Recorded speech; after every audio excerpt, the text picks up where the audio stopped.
সবাইকে জানাই জয় যিশু। স্বর্গের জীবন্ত ঈশ্বরকে জানাই ধন্যবাদ। আজ আরও একটিবার সুন্দর দিনে সুন্দর মুহূর্তে ঈশ্বর আরও একটিবার আমাকে সুযোগ করে দিয়েছেন আপনাদের সামনে বাইবেল পাঠ করার জন্য। তার জন্য ঈশ্বর পিতা পুত্র পবিত্র আত্মাকে জানাই অসংখ্য অসংখ্য ধন্যবাদ।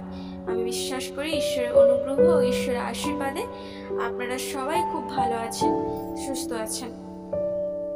ঈশ্বরের সন্তানেরা, আজকে আমি খুব গুরুত্বপূর্ণ ঈশ্বরের জীবন্ত জীবিত বাক্য, সেটা আমি আপনাদের পাঠ করে শোনাবো। আপনারা মন দিয়ে শ্রবণ করুন, প্রথম থেকে শেষ পর্যন্ত শুনুন। অবশ্যই আপনাদের ভালো লাগবে।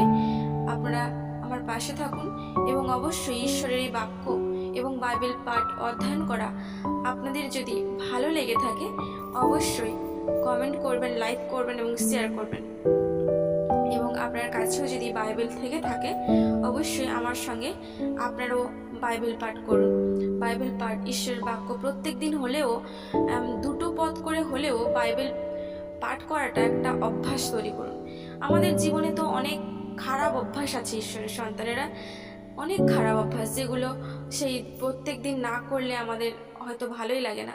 অনেকের আবার নেশা আছে, যেমন অনেকের চা খাওয়ার খুবই, সকালে চা না দিলে তাদের মাথা খারাপ হয়ে যায়। এটা একটা অভ্যাস যে প্রত্যেক দিন সকালে তাদেরকে চা দিতেই হবে। আবার কিছু কিছু মানুষজন আছে যে তারা খবরের কাগজ পড়তে খুব ভালোবাসে। প্রত্যেক দিন সকালে উঠে তাদেরকে আগে খবরের কাগজ পড়তে দিতে হবে। খবরের কাগজ না পেলে তাদের ভালো লাগে না। মানুষের একটা অভ্যাস এটা।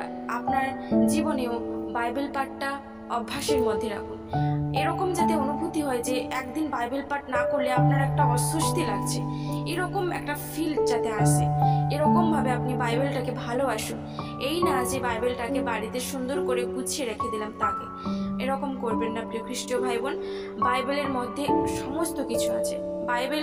বাইবেল এমন একটা জিনিস যে আমরা কীভাবে জীবনযাপন করব, কীভাবে চলবো, সমস্ত কিছু আমরা যদি সঠিকভাবে বাইবেলটা পাঠ করে থাকি অবশ্যই আমরা সত্য জানতে পারবো, যে সত্যটা শয়তান আমাদের থেকে লুকিয়ে রেখেছে। বাইবেল হলো একটা আয়নার মতন, যেটার সামনে দাঁড়ালে আমরা যেরকম একটা আয়নার সামনে দাঁড়ালে নিজের প্রতিচ্ছবি দেখতে পাই, ঠিক একই রকমভাবে বাইবেলকে পাঠ করলে, প্রত্যেক দিন যদি বাইবেল পাঠ করি, বাইবেলের সামনে দাঁড়াই, আমাদের কীরকম দেখতে, আমরা কীভাবে চলাফেরা করছি সেরকম আমরা সেই বাইবেলের মধ্যে খুঁজে পাবো। তাই অভ্যাস তৈরি করুন, বাইবেলটাকে পাঠ করুন, প্রত্যেকটা দিন পাঠ করুন। অবশ্যই ঈশ্বরের সন্তানেরা, আমি পড়ছি, আপনারা শ্রবণ করুন এবং আপনারাও আমার সঙ্গে পড়ুন।